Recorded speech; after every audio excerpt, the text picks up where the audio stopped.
Assalamualaikum warahmatullahi wabarakatuh. Ya, kembali bersama saya Indi Rosadi di pembelajaran Bahasa Indonesia materi teks berita.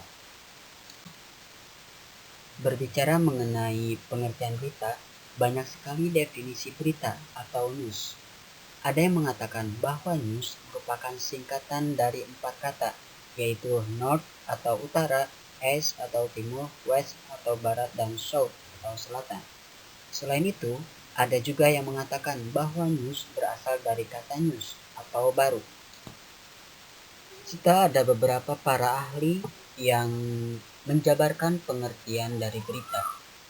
Ada beberapa ahli yang menjabarkan tentang berita, maka di sini dapat disimpulkan bahwa berita atau news adalah sebuah informasi tentang suatu kejadian, peristiwa, atau fakta yang menarik perhatian, luar biasa, dan terkini.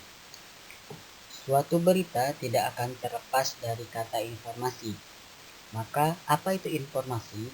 Informasi adalah pesan, ide, laporan, keterangan atas pemikiran.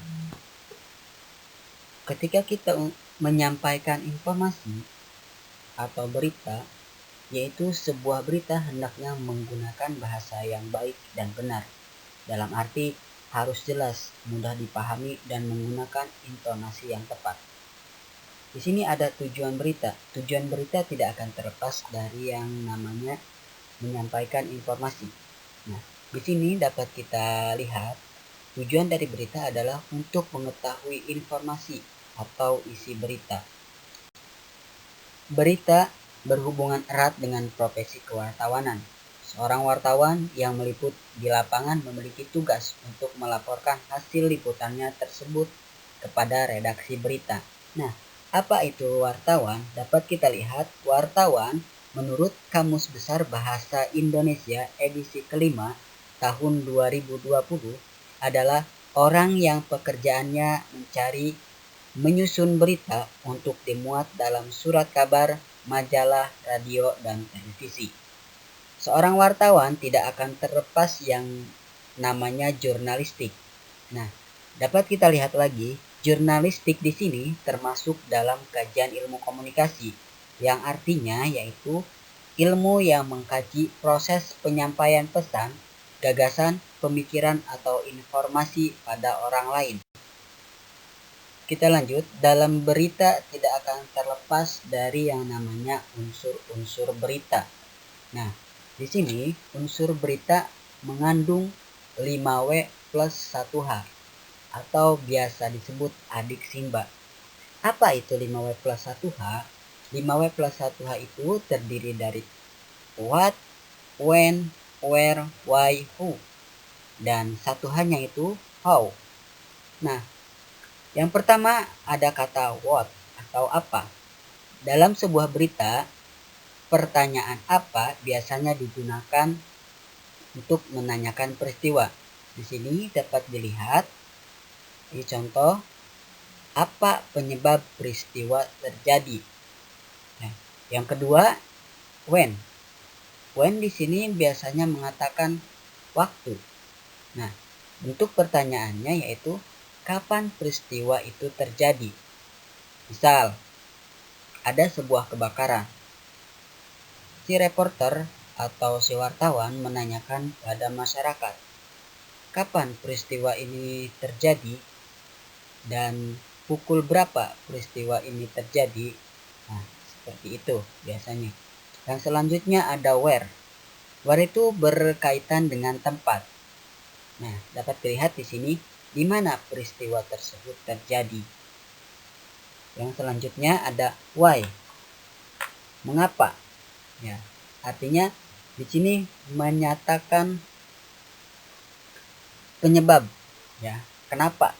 Mengapa peristiwa bisa terjadi? Who ini biasanya berkaitan dengan korban atau siapa saksinya. Nah, di sini biasanya yang lebih populer adalah menanyakan korban. Siapa yang menjadi korban dalam peristiwa tersebut? Selanjutnya 1H.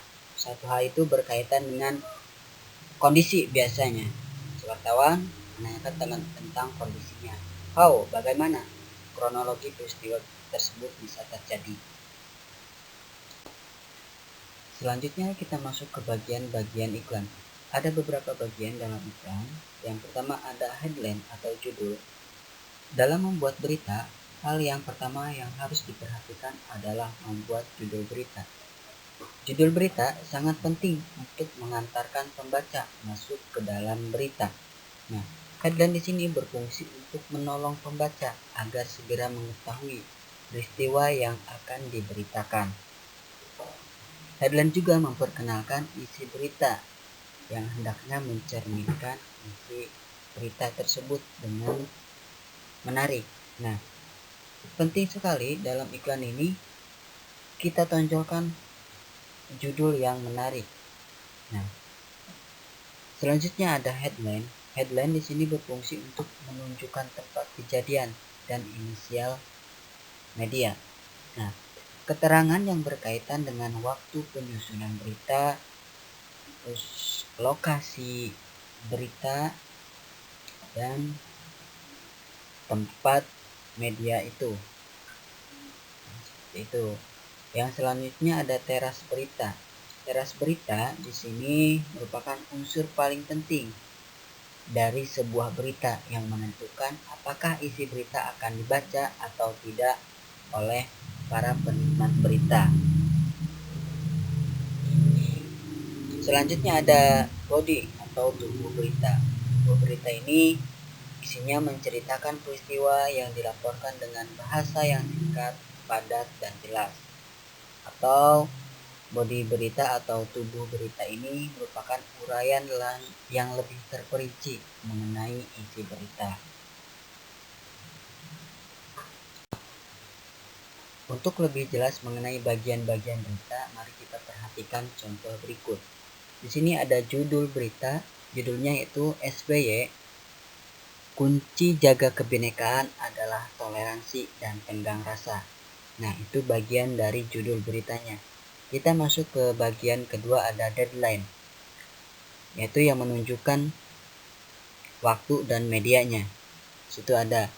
Nah, bagian ketiga ada lead atau teras berita. Di sini yang akan menentukan apakah pembaca akan melanjutkan ke tubuh berita atau pembaca stop sampai lead di situ. Nah, selanjutnya ada body atau tubuh berita yang berisi rincian-rincian dari berita tersebut. Ada beberapa jenis berita yang perlu kalian ketahui. Yang pertama ada hard news atau berita yang harus segera disampaikan, yang artinya yaitu berita yang dibuat untuk menyampaikan peristiwa yang secepatnya harus segera disampaikan. Misalnya berita tentang kematian, kebakaran, dan lain sebagainya yang bersifat harus cepat diketahui oleh publik. Yang kedua ada soft news. Soft news ini berita ringan. Artinya segala informasi penting dan menarik yang disampaikan secara mendalam tetapi tidak bersifat harus segera ditayangkan. Artinya publik tidak harus segera tahu misalkan ada peristiwa atau berita mengenai pembukaan rumah makan seperti itu. Itu tidak harus segera disampaikan oleh si pembuat berita kepada publik gitu. Nah, di sini ada tabel perbedaan antara hard news dan soft news. Hard news atau berita berat artinya harus segera disampaikan. Di sini isinya harus ada peristiwa terlebih dahulu. Itu untuk yang hard news. Untuk yang soft newsnya tidak harus ada peristiwa terlebih dahulu. Yang kedua, untuk hard news peristiwa harus aktual sesuai fakta. Itu. Untuk yang soft newsnya tidak harus aktual, artinya masih bersifat opini bisa. Yang ketiga, harus segera disiarkan, harus segera dipublikasikan untuk yang hard news, tetapi berbeda dengan yang soft news, tidak bersifat segera, artinya boleh ditunda beberapa pekan seperti itu. Dan selanjutnya mengutamakan informasi terpenting saja. Nah, jadi tidak banyak bicara atau tidak banyak penjelasan, artinya langsung ke inti beritanya seperti itu. Untuk yang short news menekankan pada detail, artinya yang short news ini harus detail mulai dari A sampai Z-nya. Itu. Sekian materi tentang teks berita. Terima kasih dan semangat belajar.